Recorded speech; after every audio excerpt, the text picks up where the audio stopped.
চলো আজকে একটু সেলফ কেয়ার করা যাক। শুধু যে আমার তা না, আমার বিড়ালেরও। এখন আমার বিড়ালের বলতে ওর নখ কাটা, ওর চোখ কান পরিষ্কার করে দেওয়া, দ্যাটস ইট। ও যদিও নিজে খুবই পরিষ্কার, বাট স্টিল আমি ট্রাই করি মাসে অ্যাটলিস্ট একবার হলেও একটু চেক আপ করার।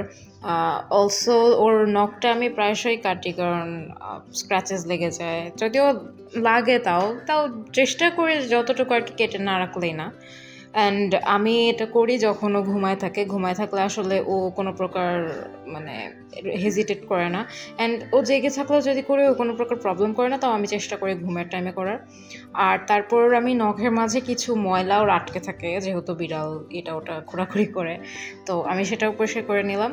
অ্যান্ড এটা আমি করি কারণ জিনিসটা হয় কি, যে ময়লা এখানে জমতে জমতে একটা পর্যায়ে ফ্লি হয়ে যায়। যদি ওর গায়ে কোনো এখন ফ্লি নেই, বাট আমি চান্সেস নিতে চাই না, সো আমি ওটাও ক্লিন করে ফেললাম।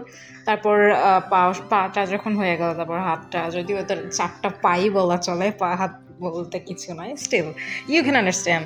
দেন ওটা ক্লিন হয়ে যাওয়ার পর আমি মাঝে ওকে প্রায় হচ্ছে গলায় একটু করে আদর করে দিচ্ছিলাম, মাথায় আদর করে দিচ্ছিলাম, যাতে ও আরাম করে ঘুমিয়ে থাকে। না হলে একটু পরপর যদি জেগে যায় তো একটু প্রবলেম করতে পারে, ক্যাটস অফকোর্স।